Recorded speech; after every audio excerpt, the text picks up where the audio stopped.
alikuwa board member Kilimani Primary kama governor Mutua hapo nursery ananyonya maziwa. Well, so at your age you cannot be saying motherfucker, unaongea vitu gani hizo? Kwa mtu mzima kwa heshima, kuna lugha ambazo usitumie ukitusiana na miaka yako uko 63 years na unakaa kwa nyumba Ulaya unaosha maiti na kujua na tutaki kusema tunakuacha.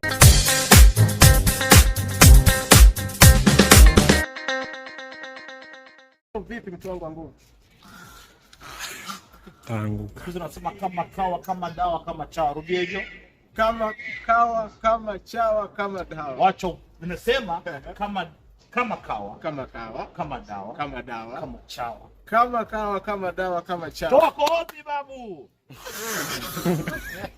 Tanyongwa. Toa tena. Mungu anasaidia kila wakati, Mungu anasaidia kila siku. Mungu ni mwema. Tunazidi kupata endorsement kibao. Baraka kutoka Msera. Madada wanatukubali, mji unatukubali, anga inatukubali. Mungu ameshatupenda baba. Kila kitu kina ukituchukia hatuogopi, maana Mungu maana kila siku tunasema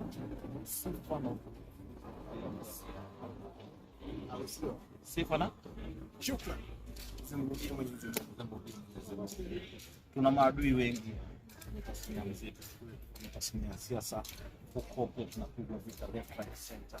Watu tutambui, wengine wanapiga akiwa kosea, lakini ni wivu na roho ya kusimama. Na kama hatuna Mwenyezi Mungu pande yetu anatupigania, labda tungekosa chaji kaburini ama tungekuwa kwa jela. Lakini kila wakati vitu zinapoinuka anaweka ukuta na mkono wake kama sisi. Tuambia mwana endelea, kwa sababu ni wewe ndio tunatambua. Na mkono wako sana tena kupiga. Maana una Mwenyezi Mungu. Maana niko na mkono wa Mwenyezi Mungu. Napenda sana maana tunamtambua Mwenyezi Mungu mbaya anazidi kutuweka mjini kila wakati. Zaidi ya yote nasema kwamba ukimwona Mwenyezi Mungu kwamba mambo yananyooka. Tunaweza kutaja endorsement ambazo kati ya endorsement ambazo unaweza kupata muziki. Maana kuna wengi wanasema kwamba Cassypool hana endorsement. Niko na betting company ambayo inakuja kubwa sana, wananipa mahela ambazo sitakosa kuhesabu. Itabidi nilete mashine kwa sababu mkono unachoka. Inabidi nilete mashine mkono haiwezi. Niko na medical supplies ambao wanauza vitu za hospitali. Pia wanasign na mimi endorsement. Niko na credit company ambao wanapiga magoti kama hapa. Nimezidi kukeni mwampea wanipe siku 7 niende naongea na Mwenyezi Mungu anielekeze kwa mtu ambaye anafaa.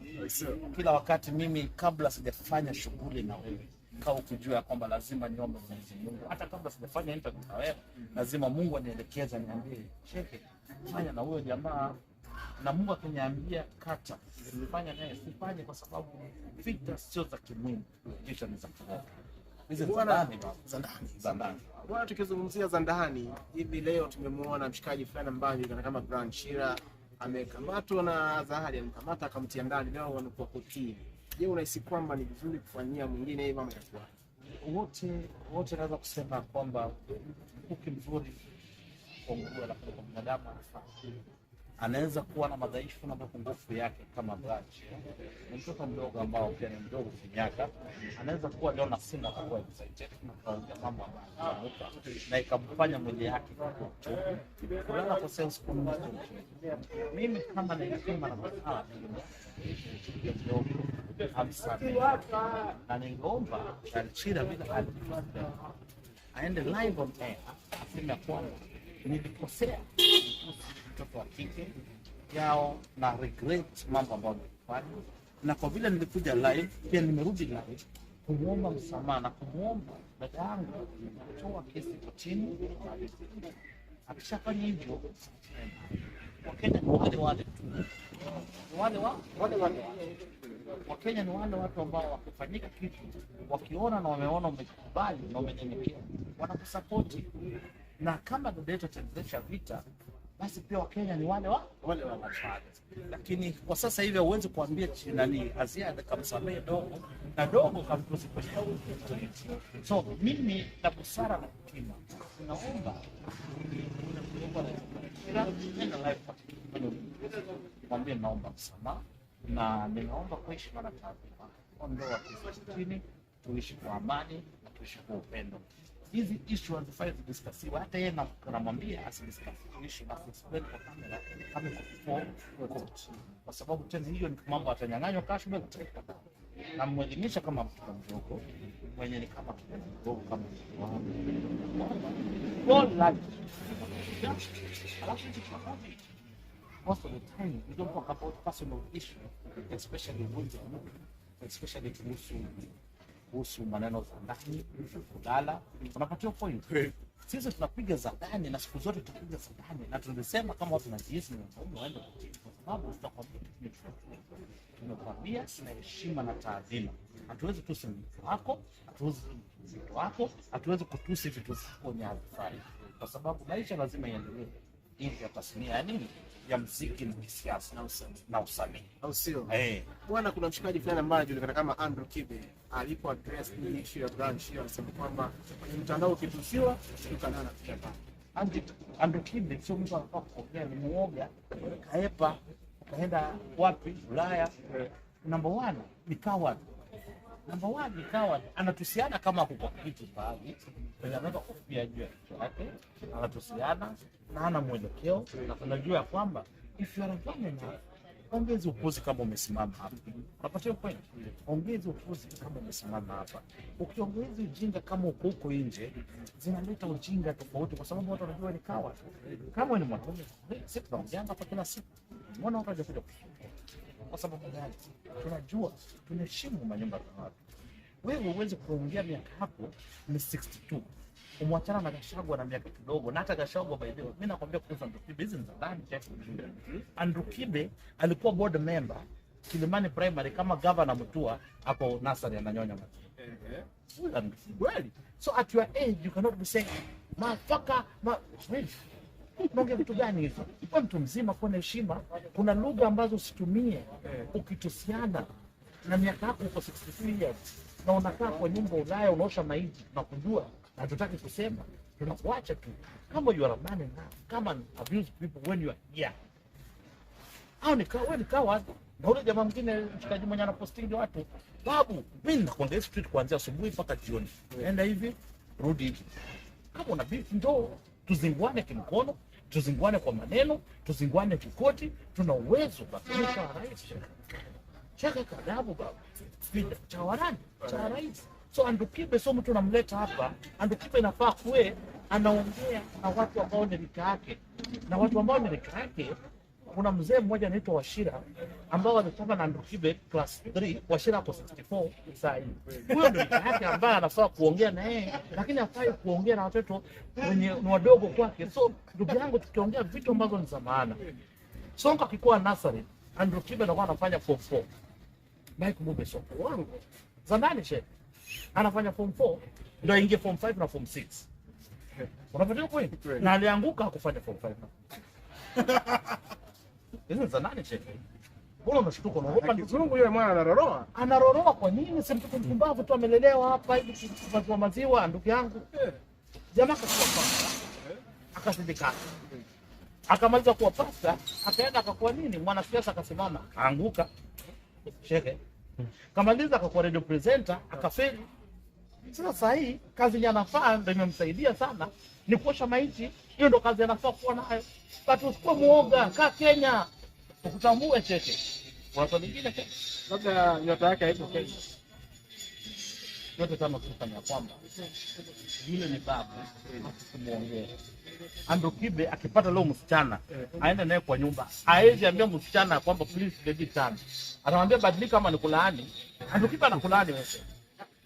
Akikuweka laana unaanza kuokota makaratasi. Kweli? Ni mzee. Hadi vitu. Tukiacha mbali na Andrew Kibe, tukiacha hapa nchini Kenya, kuna mshikaji sana anajulikana kama Bahati. Alitoka hivi karibuni akasema kwamba muziki wa Kenya umeisha. Wewe ni kati ya watu ambao wamekuja kwenye industry, na amesema kwamba una wasanii wako ambao wanakuja kwa mpigo tena sana. Je, unahisi kwamba muziki wa Kenya ni kweli haupo? Nilisema sitamuongelea Bahati kwa sababu niliongea Bahati mwisho na nikamaliza. Sitamuongelesha kuhusu kwa sababu gani? Tumeshasema yake, tumemaliza. Kuongea kuhusu Bahati tutakuwa tunaongea sana too much, tunampa maji. Wacha aamue kuishi maisha yake, akiamua kuishi maisha ambao ile nilikwambia Bahati alikuwa anajaza stadium. Kama watoto kwa Mwenyezi Mungu wajaze stadium. So atakuta Mwenyezi Mungu mwenye alimweka kwa game, amrudishe kwa game. Hatuwezi muongelea Bahati sasa ameisha, wacha kae kwa nyumba. Tunaongea watu ambao ni maana. Lakini yote tano pesa ni kwamba muziki Kenya kweli imeanguka, imeisha. Kweli? Na umesema tunataka kumaliza Wasafi, tunaimalizaje kama imeisha? Na wale ambao walitangulia, wale ambao wanakuja Felana, Soul, Bamdogo, Friday, wote kuna wazito wenye sahi tunaongea wazito ma DJ, kuna DJ Lens, kuna DJ Double Trouble, wao ndio wazito wenye run industry, wao ndio tunasema tuwakuze shekhe. Lakini wale watu wengine waende na hiyo season wakiendanga, unapatia point. So Wasafi imeshaisha. Hata I don't need to fight Wasafi. I am not interested. Na sihitaji kufight Wasafi kwa sababu pia Wasafi imeisha. Wasafi imeisha. Nilikuwa na interview na DNA akasema kwamba ukitaka kumaliza Wasafi hata mwanzo umalize wasanii wa Kenya wafe kabisa. Uingie kule TZ umalize mapkami wote umalize ndio huyo sasa. Sasa DNA anaumia kwa nini naye amefeli pia? DNA kafeli. DNA kwa anaangusha mawe baada ya mawe. Na kwa anaangusha vitu kama za Wasafi. So usiambie DNA kasema. DNA mwenyewe namtafuta ni mtusi, nimwambie dogo na peni. Kwa sababu ulikuwa unaangusha mawe baada ya mawe. Umeanza kufuatana na rafiki, umekuwa mpumbavu. Umeanza kukaa kwa comfort zone. Kuli ufanye muziki kwa sababu wewe ndio unaanza kufanya muziki. So uweze kukuja kuongelea kuhusu maneno ya DNA. Uweze kuongea maneno ya DNA. Uweze kuongea maneno ya watu wote 24/7. Unaongea kuhusu Wasafi. Babu, Wasafi ilifeli. Imeshakwisha. Wasafi imefeli na ilienda na watu wenye walifelisha Wasafi babu. Hapa Kenya kulifelisha Wasafi, kuna watu waliingisha kwa game. Uliza mtu yote atakwambia. Na wote sasa hivi wameisha, wanabeba paper bag, wanabeba sweta kwa mkono. Tunajua. Wasafi imeisha na tumemaliza. Vancouver juzi alijaza watu wangapi yule pumba? Kajaza watu wangapi? Kaoga. Wasafi walikuja watu 22. Nakumbuka pale weka pale. Weka huu Mwarabu mpumbavu kutoka Kigoma, anaitwa not Kigoma, kutoka huu Mwarabu mwenye anatoka na Diamond. Huyu manager wa Diamond anaitwaje wewe? Vipi Wisdom? Sema Tale kwa level. Kuna Tale, kuna manager Mwarabu hivi anaitwa Salam K. Ukiongeza Salam K, madancers wake 6, weka watu 10, toa kwa 22 baki na watu wangapi? Na bado kuna waiter na waitress. Jamaa kaisha, dogo ameisha. Na yule Mkongolisa anaitwa Diamond ameisha. Kazi ipo. Babu sikiza mimi nakwambia.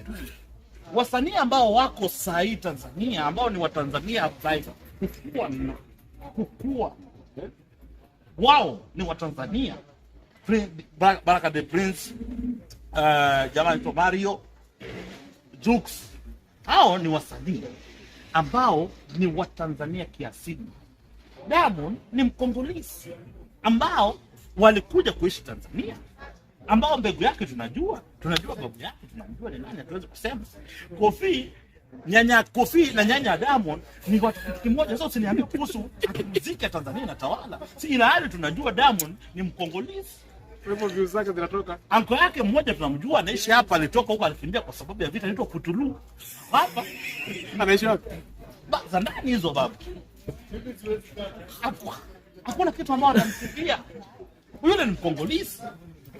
Mkongo. Tunamjua baba. Kazi nzito bwana. Delete ni ngoma ya Ringtone ambayo ilitolewa kwenye mtandao kwa sababu kama Cassypool mwenyewe alifanya maangamizi. Ikarudishwa tena. Inagonga views. Delete nasema ni wimbo kwa Ringtone kaiba. Na kaibia yule dogo. Wewe umesikia sauti ya Ringtone pale? Wewe umesikia sauti ya Ringtone? Una masikio? Ringtone amecheza tu wimbo. Hiyo wimbo si Ringtone. Unajua sisi wote. Za ndani zinasema Ringtone kaenda kapata wimbo wa mtu, akaenda kavaa longi kutoka Islia akacheza ndani. Tunazijua. Wango bwana. Wewe unajua sauti ya Ringtone? Wewe. Nenda kufanya research. Nenda kasikia muziki mzito. Yote muulize. Nenda dogo ameishiwa na Maseke, niliwaambia anaishi Wanyima, mkasema Cassypool anatuonea vibaya. Ringtone anaishi ako Wanyima, kafukuzwa nyumba yake Karen. Ni stories za ndani tu. Walisema ni kipindi tu. Babu akowanyii. Juzi nimepigiwa simu dogo ameenda kununua kamba. Nikamwambia fuata dogo paka kwa nyuma, akamaliza dakika 5 akaenda kafunga kamba kuanikia manguo, nikasema oh Mungu amesaidia leo. Yule alikuwa anaenda kujitoa kitanzi. Dogo ana masaibu, baada ya masaibu anaumia. Si umhost tu. Ni mhost yani. Mimi ndo mtu ajinyongea kwangu shehe. Kama mimi na watoto babu na mke, mimi siishi kama kunguru kama Ringtone. Tofauti na mimi na Ringtone. Jiulize, Ringtone mbona anaishi ana familia, ana bibi, ana watoto. Kwa mama Gidendi anaishi pale. Alikuwa anaosha nguo, nikamwambia nipigieni picha, nikapigiwa, nikaona nywele imekaa kitu, nikajua Ringtone. Haikumaliza wiki mbili. Unafukuzwa. Nini yatima? Wewe yatima. Wewe yatima. Yatima miaka 53. Nini yatima? Unafukuzwa kwenye mambo. Kwa nini? Nimetolewa. Tunajua umefukuzwa, unaishi kwa mama wa Gidendi nini fanyi? Mbona sasa unaokolewa nini? Mbona ulikuwa unamchapa? Rahisishia kazi baba. Simelipuka mkajua. Kweli. Kama singemrahisishia kazi mngejua. Kazi nzito mwanangu, kwa sababu unajua wewe unapenda sana kupeana za ndani. Malizia kwenye kamera, waambie wasanii kitu bwana, wale ambao wanasema wanakuja. Naweza kumalizia kusema hivi. Wasanii ni wakati wenu kufanya kazi na mjitume bila kusita. Jitumeni na roho yenu yote, fanyeni kazi na roho yenu yote na Mungu atawabariki. Na mfanye kazi, mwachilie kidude baada ya kidude, mawe baada ya mawe. Sio unafanya muziki mmoja unalala. Unaenda ukishafanya ngoma imehit kwa studio, unadanganywa na washikaji wako, wanakuambia ngoma kali, unaenda kutafuta vimimini, unaenda kutafuta kondo, unaenda kupigana stick. Ni mbaya. Fanya kazi, tafuta Mwenyezi Mungu. Piga kazi babu, acha kupiga stick. Piga kazi babu. Nani anapiga stick? Usipige stick. Hata wewe unaenda kupiga stick. Uongo bwana. Unapiga stick jana tu. Uongo. Acha bwana, acha bwana.